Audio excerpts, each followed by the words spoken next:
अध्याय 8 धर्म नहीं, संबंध। अहंकार की अज्ञानता। और मैंने इन दोनों तीर्थयात्रियों को पहाड़ों से उतरते हुए नगर के मार्ग में आते देखा। इन पहाड़ों के थोड़ा नीचे बाईं ओर दम्भ का देश है, जहाँ से एक छोटा और टेढ़ा रास्ता उस रास्ते की ओर जाता है जिस पर तीर्थयात्री चलते थे। यहाँ उनकी मुलाकात एक बहुत ऊर्जावान लड़के से हुई जो उस देश से आया था, और उसका नाम था अज्ञानता। ईसाई ने उससे पूछा कि वह कहाँ से आया है और कहाँ जा रहा है। श्रीमान, मेरा जन्म उस देश में हुआ है जो थोड़ा सा बाईं ओर है, और मैं स्वर्गीय नगर को जा रहा हूँ। लेकिन आपको क्या लगता है कि आप बिना किसी परेशानी के उस दरवाजे से प्रवेश करने जा रहे हैं, जैसे दूसरे अच्छे लोग करते हैं? उत्तर था, लेकिन आपके पास उस दरवाजे को दिखाने के लिए कौन सा पास है जिसके कारण वे आपके लिए दरवाजा खोलना चाहते हैं? मुझे पता है कि मेरा भगवान मुझे जाने देगा, और मैं अपने पूरे जीवन में अच्छा रहा हूँ। मैं हर एक को उसका भुगतान करता हूँ, मैं प्रार्थना करता हूँ, मैं उपवास करता हूँ, मैं दशमांश देता हूँ, मैं भिक्षा देता हूँ, और मैंने अपना देश छोड़ दिया है जहाँ जाने के लिए मैं जा रहा हूँ। लूका अध्याय 18 पद 9 से 14 तक। परंतु तुम इस मार्ग के प्रवेश द्वार पर लोहे के फाटक से प्रवेश नहीं करते थे। तुम उस टेढ़े मेरे रास्ते पर आ गए। फिर मुझे डर है कि चाहे तुम अपने बारे में कुछ भी सोचते हो, जब हिसाब का दिन आएगा तो वे शहर में प्रवेश करने के बजाय तुम पर चोर और डाकू होने का आरोप लगाएंगे। यूहन्ना अध्याय 10 पद 1। सज्जनों, आप मेरे लिए सर्वथा पराये हैं, मैं आपको नहीं जानता। आप अपने देश के धर्म का पालन करके स्वयं को संतुष्ट कर ले, और मैं अपने धर्म का पालन करूंगा। मुझे आशा है कि सब कुछ अच्छी तरह समाप्त हो जाएगा। जिस गेट के बारे में आप बात कर रहे हैं, जैसा कि आप देख सकते हैं, हमारे पास एक बहुत ही सुखद हरा भरा रास्ता है जो सीधे हमारे देश से नीचे की ओर जाता है। जब ईसाई ने देखा कि वह व्यक्ति अपने विचार में बुद्धिमान है, तो वह आशा के साथ फुसफुसाया, उससे अधिक मूर्ख से आशा है। नीतिवचन अध्याय 26 पद 2। और मैं जोड़ता हूँ, और जब मूर्ख मार्ग पर चलता है तब उसमें विवेक की घटी होती है, और वह सबको बताता फिरता है कि मैं मूर्ख हूँ। सभोपदेशक 10 पद 3। फिर होप ने कहा, चलो आगे बढ़ते हैं और उससे बात करना बंद करो। तो वे दोनों आगे बढ़ गए, और अज्ञान पीछे पीछे हो गया। चापलूसी करने वाला। इस प्रकार वे अपने रास्ते पर तब तक चलते रहे जब तक कि वे एक ऐसे बिंदु पर नहीं पहुंच गए जहां सड़क में एक कांटा था, ताकि यहाँ तीर्थयात्रियों को ये पता न चले कि दोनों में से किसका अनुसरण करना है, क्योंकि दोनों समान रूप से सीधे लग रहे थे। तब उन्होंने सोचना बंद किया। जब वे सोच ही रही थी कि देखो, एक मनुष्य श्वेत वस्त्र पहने हुए उनके पास आया, और उनसे पूछा कि वे वहां खड़े क्या कर रहे हैं। उन्होंने उत्तर दिया कि वे स्वर्गीय नगर को जा रहे हैं, परंतु वे नहीं जानते थे कि किस मार्ग से जाना है। मेरे पीछे आओ, आदमी ने कहा था। खैर, मैं वहीं जा रहा हूँ। वे उसके पीछे पीछे उस मार्ग पर गए जिस पर वे उस नगर से थोड़ा थोड़ा करके थोड़ा थोड़ा विचलित हुए थे, जिस पर वे जाना चाहते थे। यहाँ तक कि थोड़ी देर के बाद उन्होंने अपनी पीठ को नगर की ओर पाया।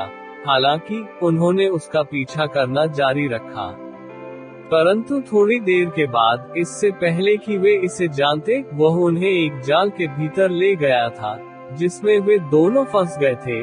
न जाने क्या करना है। कुरिन्थियों अध्याय 11 पद 13 से 15 को दूसरा पद। इस पर सफेद वस्त्र आदमी की पीठ से गिर गया, पाप से काला, और उन्हें एहसास हुआ कि वे कहाँ थे। वहाँ वे कुछ देर तक रोते रहे, क्योंकि बिना सहायता के निकल न सकते थे। मत्ती अध्याय 7 पद 15। तब ईसाई ने अपने साथी से कहा, मैं देख रहा हूँ कि हमसे गलती हो गई है। क्या चरवाहों ने हमें चापलूसों से सावधान रहने की चेतावनी नहीं दी थी? आज हमें पता चलता है कि बुद्धिमान व्यक्ति ने जो कहा वह सच है। जो अपने पड़ोसी की चापलूसी करता है वह उसके कदमों के आगे जाल फैलाता है। नीतिवचन अध्याय 29 पद 5। और उन्होंने हमें मार्ग के विषय में उपदेश दिया, परंतु हम उन्हें पढ़ना भूल गए, और हमने अक्के को नाश करने वाले के मार्ग से नहीं छोड़ा। भजन 29 पद 5। इस प्रकार वे विलाप करते हुए जाल में पड़े रहे, जब तक कि उन्होंने देखा कि एक देदीप्यमान हाथ में रस्सियों का कोड़ा लिए हुए उनकी ओर आ रहा है। आते ही उसने उनसे पूछा कि वे कहां से आए हैं और वहां क्या कर रहे हैं। उन्होंने उसे उत्तर दिया कि वे कुछ गरीब तीर्थयात्री हैं जो सियोन की ओर चल रहे थे, लेकिन उन्हें सफेद कपड़े पहने एक व्यक्ति ने विचलित किया, जिसने उन्हें ये कहते हुए उसका अनुसरण करने के लिए कहा कि वह भी वहां जा रहा है। वह चापलूसी करने वाला है, एक झूठा प्रेरित प्रकाश के दूत में बदल गया। नीतिवचन अध्याय 29 पद 5, दानियेल अध्याय 11 पद 32। ये कहकर उसने तीर्थयात्रियों को बाहर निकालने के लिए जाल को तोड़ दिया, और उसने कहा, मेरे पीछे आओ ताकि मैं तुम्हें तुम्हारे रास्ते पर वापस ला सकूं। वह उन्हें शाही रास्ते पर ले गया। फिर उसने उनसे पूछा, कल रात तुमने कहां पोस दिया था? उन्होंने आनंद के पहाड़ों के चरवाहों को उत्तर दिया। उन्होंने उनसे ये भी पूछा कि क्या उन्हें सड़क के दिशा निर्देश वाला कोई नोट नहीं मिला है। उन्होंने उत्तर दिया, हाँ। लेकिन जब वे रुके तो क्या उन्होंने वह नोट पढ़ने के लिए नहीं निकाला? नहीं, क्योंकि उन्होंने कहा कि वे उसे भूल गए थे। उसने उनसे ये भी पूछा कि क्या चरवाहों ने उन्हें चापलूसी करने वाले के बारे में चेतावनी नहीं दी थी। हाँ, उन्होंने कहा, पर हमने ये कल्पना नहीं की थी कि वह इतने कोमल शब्दों वाला सज्जन हो सकता है। रोमियो अध्याय 16 पद 18। तब मैंने स्वप्न में देखा कि उसने उन्हें भूमि पर लेटने की आज्ञा दी, और उन्हें वह अच्छा मार्ग सिखाने के लिए थे जहां उन्हें चलना चाहिए। बहुत कठोर दंड दिया। इतिहास का दूसरा पत्र अध्याय 26 और 27। और जब उसने उन्हें दंड दिया, तब उसने उनसे कहा, इसलिए जोशीले बनो और मन फिराओ। प्रकाशित वाक्य अध्याय 3 पद 19, इब्रानियों अध्याय 12 पद 5 से 11। ऐसा करने के बाद उसने उन्हें अपने रास्ते पर चलते रहने और चरवाहों के अन्य निर्देशों पर सावधानी पूर्वक ध्यान देने की आज्ञा दी। तब उन्होंने उसकी करुणा के विषय में उसका धन्यवाद किया और नापजोक करके सीधे मार्ग पर चले। नास्तिक। कुछ समय बीत जाने के बाद तीर्थयात्रियों ने दूर से एक आदमी को देखा जो उनसे मिलने आ रहा था, अकेला और धीमी गति से चल रहा था। तब उस ईसाई ने कहा, मैं एक आदमी को सियोन की ओर पीठ किए हुए हमारी ओर आते हुए देखता हूँ। मैं इसे भी देखता हूँ, आइए सावधान रहें क्योंकि यह एक और चापलूसी हो सकती है। उम्मीद कहा। वह आदमी और करीब आता गया जब तक कि वह अंत में वहां नहीं पहुंच गया जहां वे थे। उसने खुद को नास्तिक कहा और उसने उनसे पूछा कि वे कहां जा रहे हैं। हम सियोन पर्वत पर जा रहे हैं, ईसाई ने कहा। नास्तिक जोर जोर से हंसने लगा। तुम हंस क्यों रहे हो? ईसाई से पूछा। आप जैसे अज्ञानी लोगों को देखकर मुझे हंसी आती है, जो इतनी कठिन यात्रा का कष्ट उठाते हैं, जिसके अंत में उन्हें अपने प्रयासों के पुरस्कार के रूप में थकान के अलावा कुछ नहीं मिलेगा। पुरुष के रूप में क्या आपको लगता है कि वे हमें प्राप्त नहीं करेंगे? ईसाई से पूछा। पाना। आप जिसका सपना देखते हैं, उसके जैसा इस दुनिया में कोई जगह नहीं है, लेकिन आने वाली दुनिया में है। जब मैं घर पर था, अपनी भूमि पर, मैंने उस स्थान के बारे में सुना। मैं इसकी तलाश में निकला था और मैं इसे ढूंढ रहा था, लेकिन मुझे कुछ भी नहीं मिला। और मुझे यह मिल गया होता, अगर यह होता, क्योंकि मैंने तुमसे आगे देखा है। अब मैं उस स्थान पर लौटता हूँ जहाँ से मैं आया था, और मैं उन चीजों का आनंद लेता हूँ जिन्हें मैं इस दूसरी जगह को खोजने की उम्मीद में पहले छोड़ चुका था, जो मौजूद नहीं है। तब ईसाई ने आशा से पूछा, क्या यह आदमी जो कह रहा है वह सच है? सावधान, वह चापलूसों में से है। सज्जनों के इस वर्ग पर ध्यान देने के लिए एक बार हमारे साथ क्या हुआ था, इसे याद रखें कि सियोन पर्वत नहीं है। क्या हमने शहर को प्रसन्नता के पहाड़ों से नहीं देखा? इसके अलावा क्या अब हमें विश्वास से नहीं चलना चाहिए? चलते रहते हैं, कहीं कोड़ा फिर हम तक न पहुंच जाए। आइए हम उन्हें सुनना बंद करें और अपनी आत्मा के उद्धार के लिए रचना करें। नीतिवचन अध्याय 19 पद 27, इब्रानियों अध्याय 10 पद 39। ये कहकर उन्होंने उस व्यक्ति को छोड़ दिया जो उन पर हंस रहा था, अपने रास्ते चला गया। मंत्रमुग्ध देश। मैंने तब अपने सपने में देखा कि वे तब तक जारी रहे जब तक कि वे एक निश्चित देश में नहीं पहुंच गए, जिसकी जलवायु में प्रवेश करने वाले हर व्यक्ति को उनींदा करने का गुण था। आशा को नींद आने लगी, तो उसने ईसाई से कहा, मुझे इतनी नींद आ रही है कि मैं मुश्किल से अपनी आंखें खोल पाता हूँ। चलो फिर लेट जाते हैं और थोड़ी देर सो जाते हैं। किसी भी तरह से जब तक हम सो नहीं जाते, हम फिर से नहीं उठते। क्यों भाई? कामकाजी आदमी के लिए नींद सुखद होती है, झपकी लेने से हमें आराम का अनुभव होगा।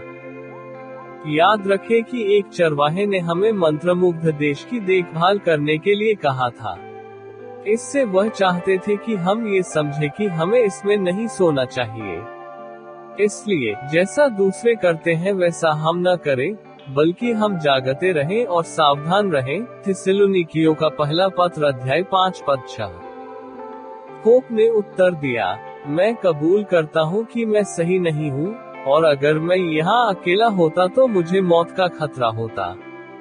मैं देखता हूँ कि ज्ञानी की बात सत्य है, 1 से 2 अच्छे हैं। शुभोपदेशक अध्याय 4 पद 9। अब तक आपकी कंपनी एक आशीर्वाद रही है और आपको अपने काम के लिए पुरस्कृत किया जाएगा।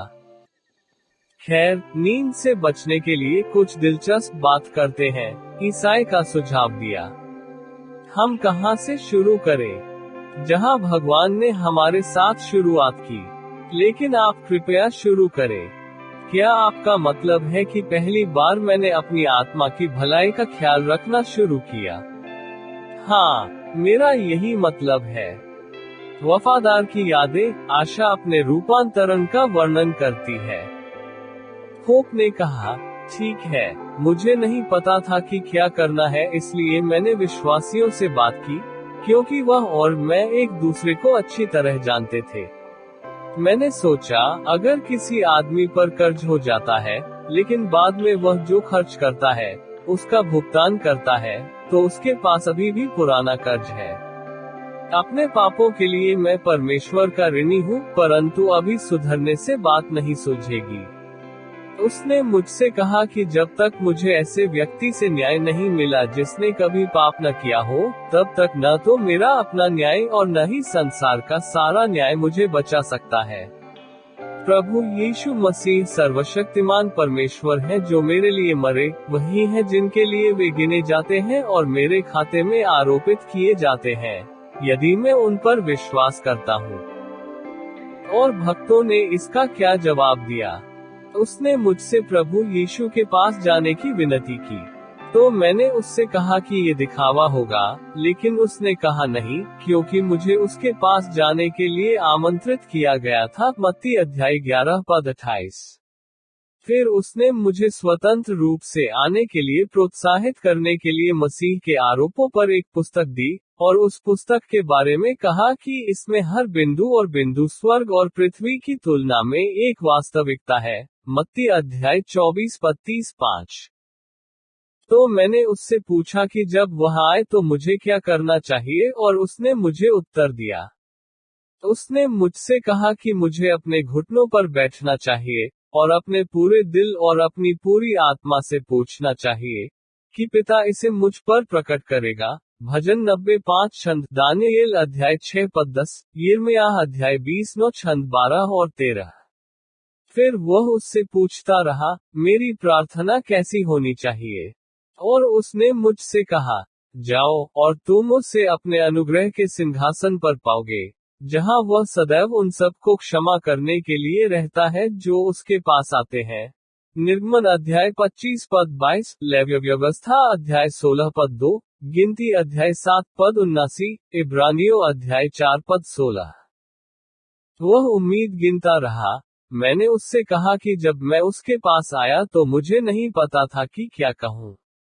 उसने सिफारिश की कि मैं कुछ ऐसा कहूँ, भगवान, मुझ पर दया करो, एक पापी, और मुझे यीशु मसीह पर विश्वास करो, क्योंकि मैं देखता हूँ कि अगर यह उसके न्याय के लिए नहीं था, या अगर मुझे उस न्याय पर विश्वास नहीं था, मैं हार गया हूँ। प्रभु, मैंने सुना है कि आप एक दयालु परमेश्वर हैं, और यह कि आपने नियुक्त किया है कि आपका पुत्र यीशु मसीह संसार का उद्धारकर्ता हो, और इसके अलावा कि आप चाहते हैं कि वह मेरे जैसे एक गरीब पापी का उद्धार करता हो, और हाँ, मैं पापी हूँ। हे प्रभु, अब अपने पुत्र यीशु मसीह के द्वारा मेरे प्राणों के उद्धार के लिए तेरा अनुग्रह बढ़ा। आमीन। और यह कि मैंने पूरे मन से प्रार्थना की। क्या पिता ने अपने पुत्र को तुम्हारे सामने प्रकट किया? मेरी दृष्टि से नहीं, बल्कि मेरी समझ से। एक दिन मैंने सोचा कि मैंने प्रभु यीशु को देखा है। उसने मेरी ओर देखा और कहा, मेरा अनुग्रह तुम्हारे लिए काफी है। कुरिन्थियों अध्याय 12 पद 9 का दूसरा पत्र, यशायाह अध्याय 55 पद 11। यीशु की सुंदरता ने मुझे एक पवित्र जीवन जीने के लिए प्रेरित किया और मैं उसके लिए लड़ने के लिए लालायित हूँ। ईसाई ने कहा, निश्चित रूप से यह आपकी आत्मा के लिए मसीह का रहस्य उद्घाटन था। अज्ञान फिर से। मैंने देखा, फिर अपने सपने में, उस आशा ने पीछे मुड़कर देखा और देखा कि अज्ञान उनका पीछा कर रहा है, जिन्हें वे पीछे छोड़ आए थे। देखना, उसने ईसाई से कहा, बेटा कितनी देर हो गई। हाँ, मैं देख सकता हूँ, आपको हमारी कंपनी की परवाह नहीं है। मुझे लगता है कि आप सही हैं, लेकिन फिर भी, चलो आशा करते हैं, उम्मीद कहा। और उन्होंने यही किया। तब ईसाई ने अज्ञानता से कहा, चलो यार, तुम इतने पीछे क्यों हो? मुझे अकेले चलना पसंद है, साथ चलने से कहीं ज्यादा।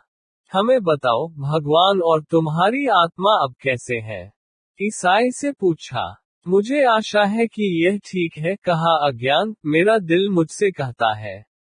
क्योंकि मैं अच्छे विचारों से भरा हुआ हूँ जो चलते समय मुझे आराम देने के लिए दिमाग में आते हैं।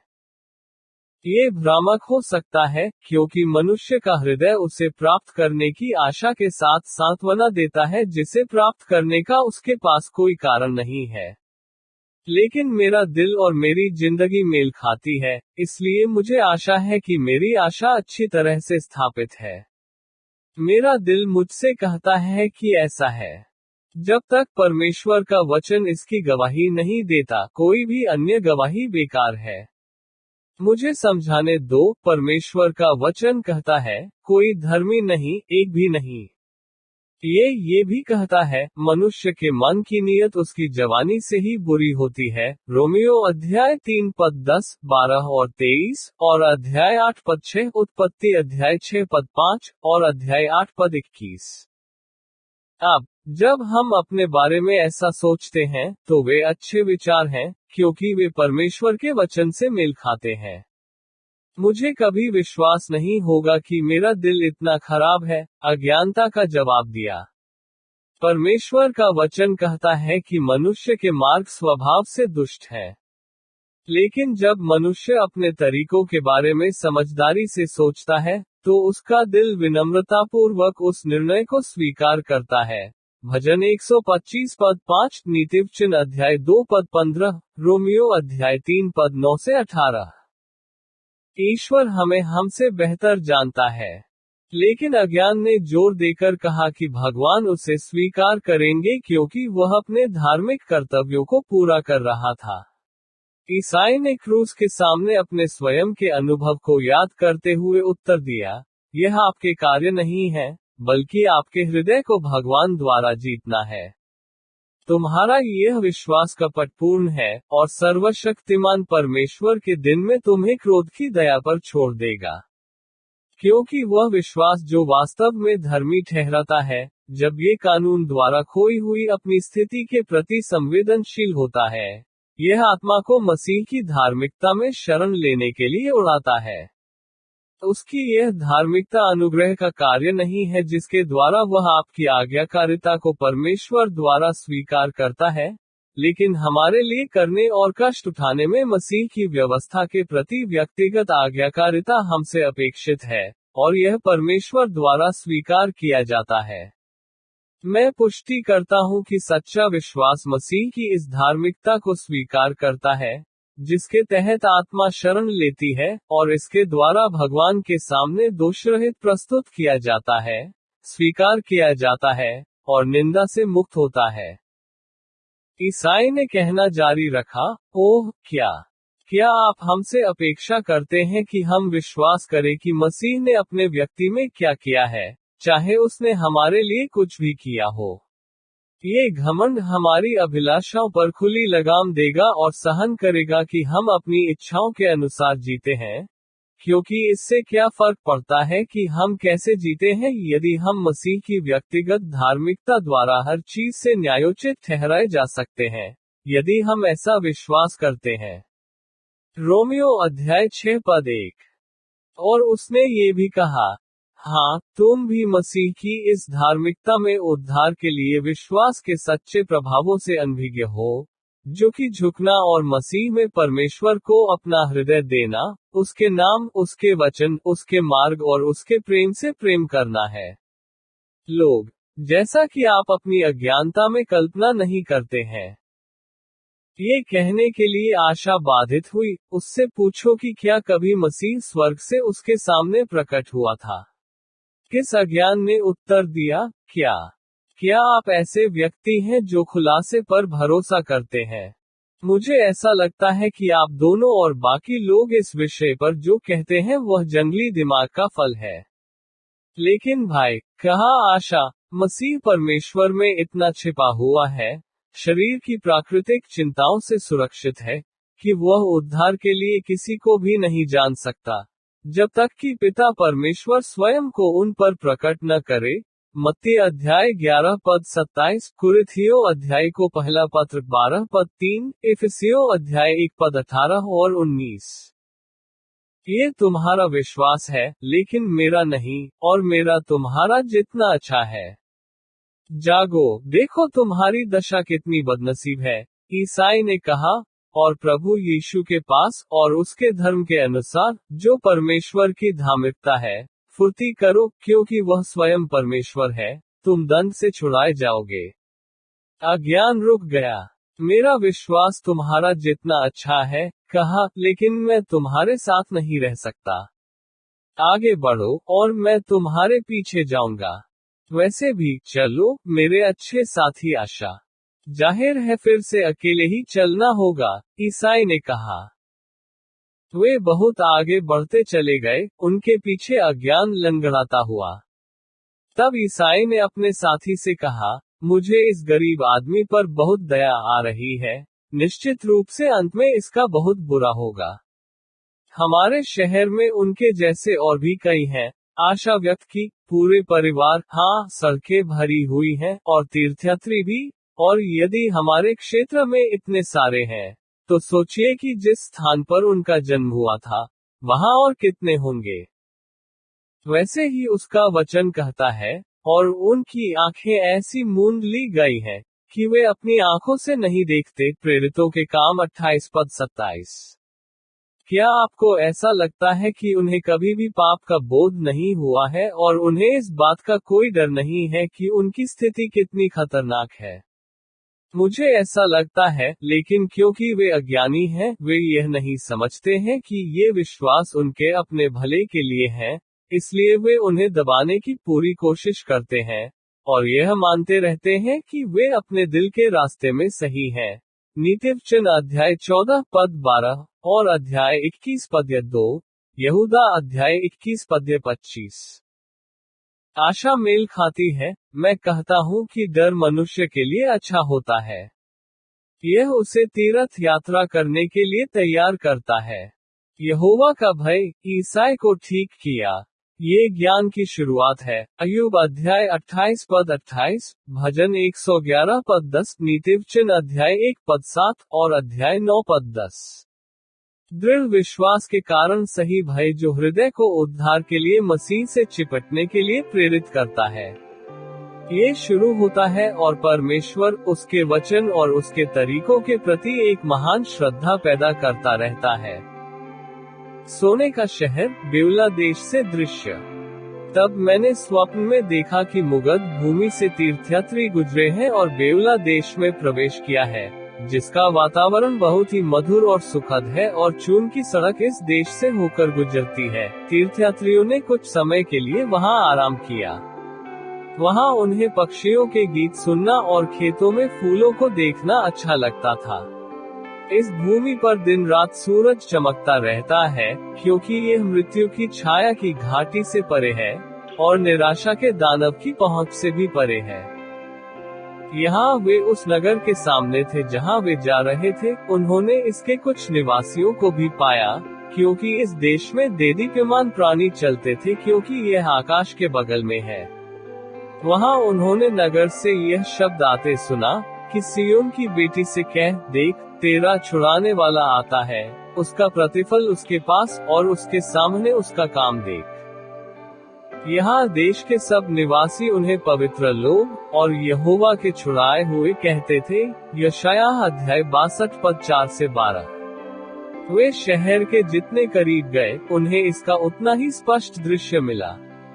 यह मोतियों और कीमती पत्थरों से बना था। इसकी गलियां सोने की बनी थी, ताकि शहर की महिमा के कारण और सूर्य की किरणों के प्रतिबिंब ने इसे और भी अधिक चमकदार बना दिया। ईसाई बीमार महसूस करते थे और आशा भी। इसलिए वे थोड़ी देर के लिए लेट गए, रोते हुए। यदि तुम मेरे प्रिय को देखते हो तो उससे कहो कि मैं प्रेम से बीमार हूँ। श्रेष्ठ गीत अध्याय 2 पद 5। तब वे बागों, दाख की बारियों और बगीचों के और निकट आते गए, जिनके द्वार राजमार्ग पर खुलते थे। उन्होंने माली को देखा, जिसने उन्हें बताया कि बगीचे और दाख की बारियां राजा की प्रसन्नता और तीर्थयात्रियों के आराम के लिए लगाई गई थी। परंतु जैसा कि मैं कह चुका हूँ, नगर पर सूर्य का प्रतिबिंब, शुद्ध सोने का नगर होना, यह अत्यंत महिमा में था, इतना अधिक कि वे इसे सीधे नहीं देख सकते थे, लेकिन उस उद्देश्य के लिए बनाए गए एक उपकरण के माध्यम से। प्रकाशित वाक्य अध्याय 21 पद 18, कुरिन्थियों अध्याय 3 पद 18 का दूसरा पद। और मैंने क्या देखा कि जब वे मार्ग में जा रहे थे, तो 2 पुरुष सोने के समान चमकने वाले वस्त्र पहने हुए और उनके मुख ज्योति के समान दमक रहे थे। उन्हें 2 पुरुष मिले। मौत की नदी। मैंने ये भी देखा कि उनके और द्वार के बीच मृत्यु की नदी थी, लेकिन उसे पार करने के लिए कोई पुल नहीं था और नदी बहुत गहरी थी। नदी को पार किए बिना जाने का कोई उपाय नहीं था। इस नदी को देखकर तीर्थयात्री व्याकुल हो गए, लेकिन उनके पास आए लोगों ने कहा, उन्हें नदी से गुजरना होगा, अन्यथा वे द्वार तक नहीं पहुंच पाएंगे। तब उन्होंने आदमियों से पूछा कि क्या पानी हर जगह समान गहराई का है। उन्होंने कहा नहीं, लेकिन फिर भी वे उनकी मदद नहीं कर सकते थे, क्योंकि उन्होंने कहा था, वे देश के राजा में विश्वास के अनुसार अधिक या कम गहराई वाली नदी पाएंगे। इसलिए उन्होंने पास होने का फैसला किया, लेकिन जब ईसाई ने पानी में प्रवेश किया, तो वह डूबने लगा, जिसके लिए उसने कहा, मैं गहरे पानी में डूब रहा हूँ, इसकी लहरें मेरे सिर के ऊपर से गुजरती हैं, कर्क मुझे चारों तरफ से घेर लेता है। जोनाह अध्याय 2 पद 3। आशा ने फिर कहा, खुश हो जाओ मेरे भाई, मैं अपने पैरों से नीचे छूता हूँ और आप देखेंगे कि ये दृढ़ है। अरे मेरे दोस्त, मैं मौत की पीड़ा से अभिभूत हूँ। मैं उस देश को फिर दूध और मधु की धारा न देखूंगा। और इसके साथ ही ईसाई ने अपने आप को एक महान और भयानक अंधेरे में पाया, यहाँ तक कि वह ये नहीं देख सका कि वह कहाँ जा रहा है। मुझे डर था कि मैं उस नदी में मर जाऊंगा और कभी गेट में प्रवेश नहीं करूंगा। उसने हर चीज का ट्रैक भी खो दिया था, ताकि वह न तो याद कर सके और न ही उन मीठी सांत्वनाओं में से किसी के बारे में समझदारी से बात कर सके जो उसने अपने तीर्थयात्रा के रास्ते में पाई थी। वह जो कह रहा था उससे पता चलता था कि उसके मन में दहशत का बोलबाला था और वह बुरी तरह डरा हुआ था।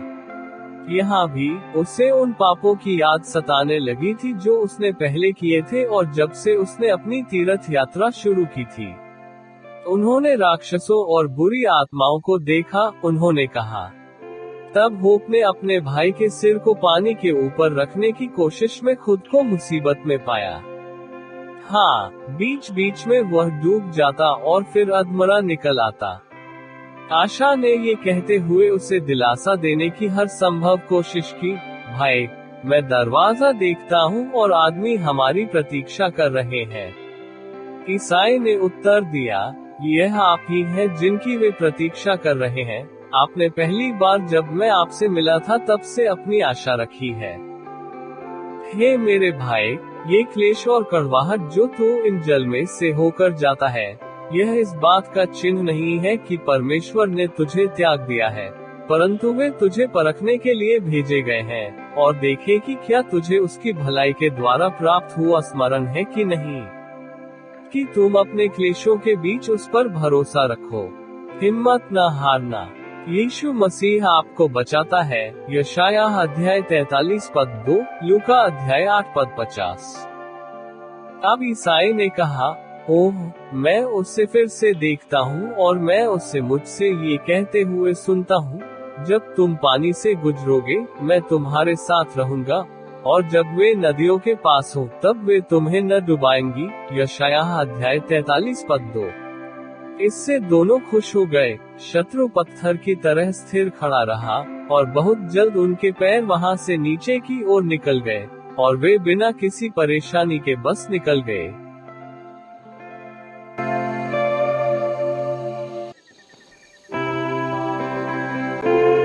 अध्याय 9, महिमा का प्रवेश द्वार। स्वर्गीय यरूशलेम।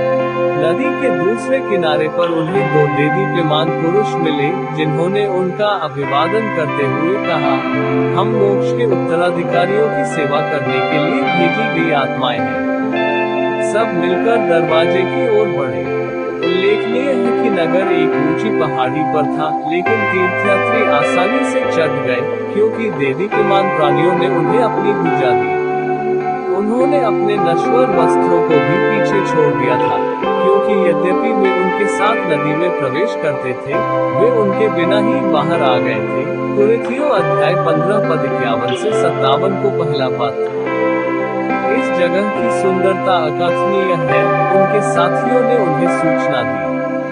ये सियोन पर्वत है, स्वर्गीय यरूशलेम स्वर्गदूतों की असंख्य मंडली और धर्मी सिद्धों की आत्माएं हैं। इब्रानियों अध्याय 12 पद 22 से 24। अभी तुम भगवान के स्वर्ग में जा रहे हो, और जब वे पहुंचेंगे तो उन्हें सफेद वस्त्र प्राप्त होंगे और उनकी बातचीत हमेशा के लिए राजा के साथ होगी। प्रकाशित वाक्य अध्याय 3 पद 4। जब वे पृथ्वी पर थे तब जो कुछ उन्होंने देखा था वो फिर कभी न देखेंगे, जैसे पीड़ा, बीमारी, क्लेश और मृत्यु, क्योंकि पुरानी बातें जाती रही। यशायाह अध्याय 65 पद 15। हम पवित्र स्थान में क्या करें? वहाँ वे जीवन के वृक्ष के सदा पके फल को खाएंगे और उन्हें फिर दुख न होगा, क्योंकि वे संत को वैसा ही देखेंगे जैसा वह है। प्रकाशित वाक्य अध्याय 2 पद 7, कुरिन्थियों अध्याय 13 पद का पहला पद 12, यूहन्ना अध्याय 3 पद 2 का पहला अक्षर। वहाँ वे अपने सब कामों से विश्राम पाएंगे और शोक के बदले आनंद पाएंगे। वे जो कुछ बोएंगे उसे काटेंगे। उनकी प्रार्थनाओं का फल और राजा के प्रेम के कारण आंसू और दुख उठाएंगे। गलतियों अध्याय 6 पद 7। उस स्थान पर उनके पास स्वर्ण मुकुट होंगे और संत की उपस्थिति में अनंत काल तक आनंद लेंगे।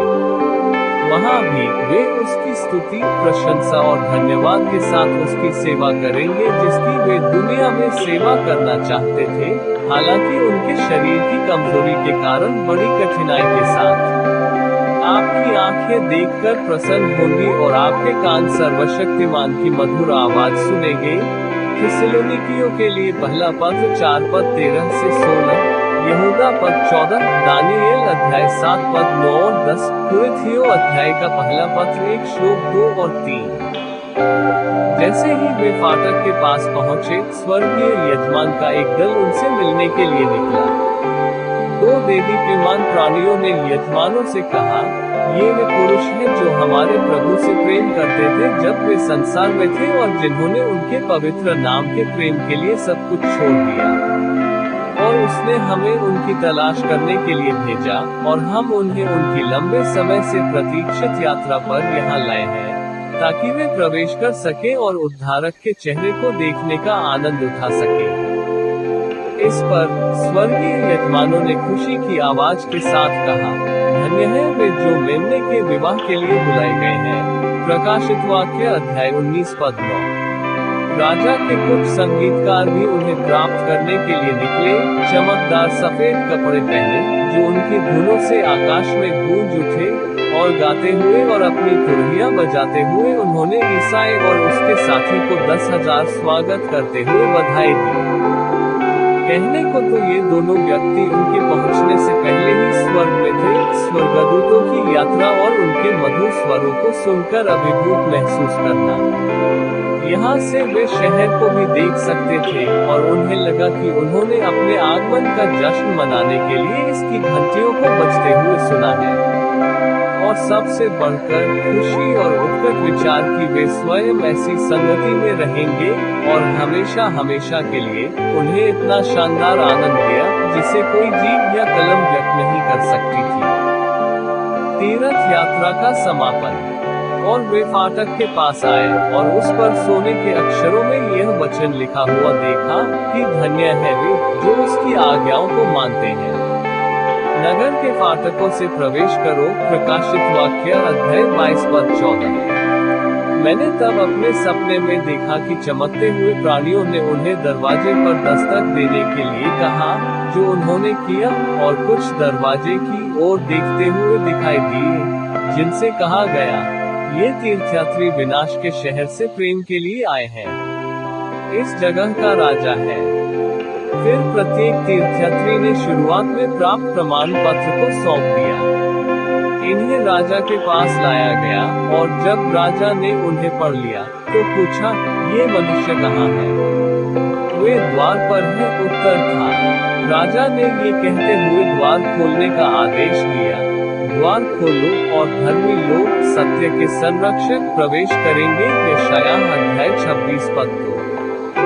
तीर्थयात्रियों ने द्वार में प्रवेश किया, और प्रवेश करते ही उन्होंने अपना रूप ऐसा बदल लिया कि उनके चेहरे चमक उठे। उन्होंने उनको ऐसे वस्त्र पहनाए जो सोने के समान चमकते थे। उन्होंने यहोवा की स्तुति करने के लिए विनय और सम्मान के चिन्ह के रूप में मुकुट भी लिए। फिर मैंने स्वप्न में सुना कि नगर के सब घंटियां फिर आनंद के मारे बज रही हैं, और उनसे कहा गया है, आपके प्रभु के आनंद में प्रवेश करो। मत्ती अध्याय 25 पद 21। और तीर्थयात्री आपस में आनंद से गाते थे, जो सिंहासन पर बैठा है, उसकी आशीष और आदर और महिमा और राज्य और मेमने का युगानुयुग। प्रकाशित वाक्य 5वें पद 13 और 14। जब तीर्थयात्रियों को जाने देने के लिए द्वार खोले गए, तो मैंने अंदर देखा, और यहाँ देखा कि शहर सूरज की तरह चमक रहा था। सड़कें सुनहरी थी, और कई लोग उनके मंदिरों में मुकुट और हाथों में हथेलियों के साथ स्तुति गाते हुए चल रहे थे। मैंने कुछ ऐसे भी देखे जिनके पंख थे, और वे बिना रुके एक दूसरे से कह रहे थे, पवित्र पवित्र पवित्र प्रभु है। फिर दरवाजा बंद हो गया, और जब वह बंद हुआ तो उसने चाहा कि वह उनके बीच हो। अज्ञानता का भाग्य। इन बातों पर विचार करते हुए मैंने पीछे मुड़कर देखा तो अज्ञान नदी के तट पर आ पहुंचा।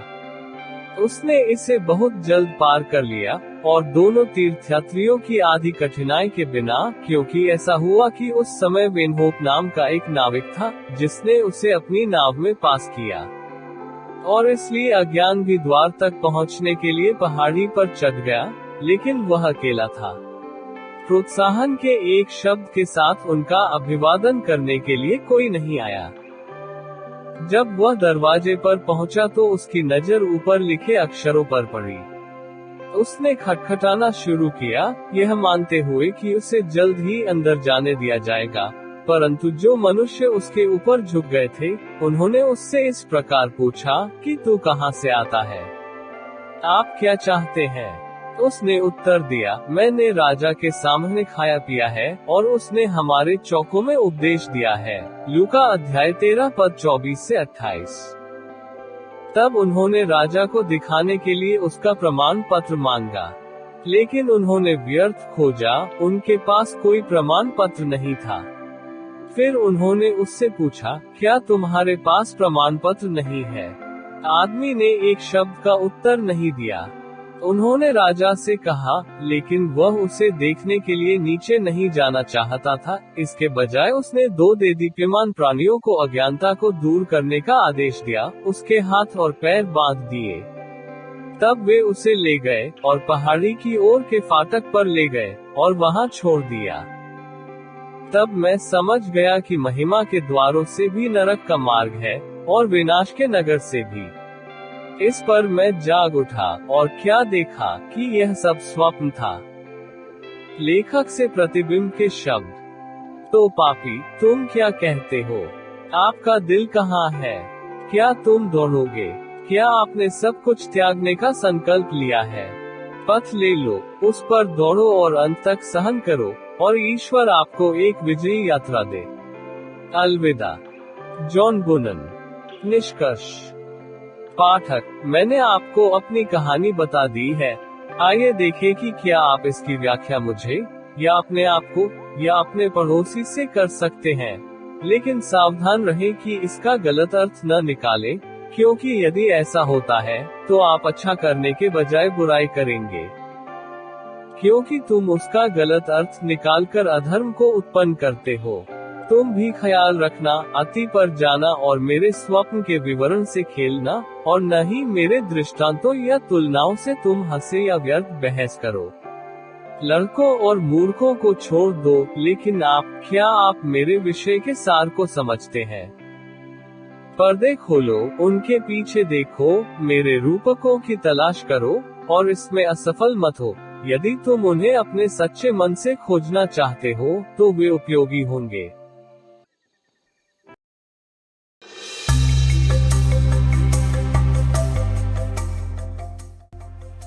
सुनने वाले प्रिय मित्र, एल पॉलीग्लोटा क्रिस्टियानो टीम की ओर से हम आपका अभिवादन करते हैं और हमें प्रसन्नता है कि आप इस चैनल का आनंद लेते हैं जो आपके लिए बनाया और डिजाइन किया गया है, जहां आप अपनी भाषा में सर्वश्रेष्ठ ईसाई शीर्षकों के अनुकूलन को सुन सकते हैं। ईसाई क्षेत्र में प्रसिद्ध लेखकों द्वारा लिखी गई पुस्तकें और परमेश्वर के वचन से प्रेरित है। जॉन ब्यान का जन्म मेल्स्टो, बेडफोर्डशायर, इंग्लैंड में 1628 में हुआ था और उनकी मृत्यु 1688 में लंदन में हुई थी। वह एक ब्रिटिश बैप्टिस्ट प्रचारक थे। यद्यपि जॉन ब्यान ने शुद्धतावाद के धार्मिक विचारों को व्यक्त करने के लिए एक वाहन के रूप में अपने काम की कल्पना की, सच्चाई यह है कि उनके गद्य की स्पष्टता और रोजमर्रा की जिंदगी के संदर्भों ने उन्हें बाद के ब्रिटिश साहित्य के लिए एक मॉडल बना दिया। मोक्ष की तलाश में जीवन के माध्यम से एक व्यक्ति की यात्रा की यह प्रसिद्ध कहानी अब तक लिखे गए विश्वास के सबसे मनोरंजक और शानदार रूपकों में से एक है। अंग्रेजी साहित्य का ये सबसे महत्वपूर्ण कार्य आज धर्मशास्त्र और प्यूरिटन विचार का सबसे अच्छा व्याख्यात्मक रूपक माना जाता है। पुस्तक पवित्र शास्त्र में गहराई से डूबी हुई है, क्योंकि बनन एक प्रतिबद्ध और लगातार बाइबल का विद्यार्थी था। अगले सप्ताह हम आपको एक नए शीर्षक के साथ एक नई ऑडियो बुक श्रृंखला शुरू करने और आनंद लेने के लिए वापस आमंत्रित करते हैं। और अगर आपको यह वीडियो और चैनल पसंद आया है, तो हम आपको लाइक और सब्सक्राइब करके हमें बढ़ने के लिए समर्थन करने के लिए प्रोत्साहित करते हैं, ताकि हम आपके लिए सबसे अच्छी सामग्री लाने के लिए काम करना जारी रख सके। ईश्वर आपको बहुत आशीष दे।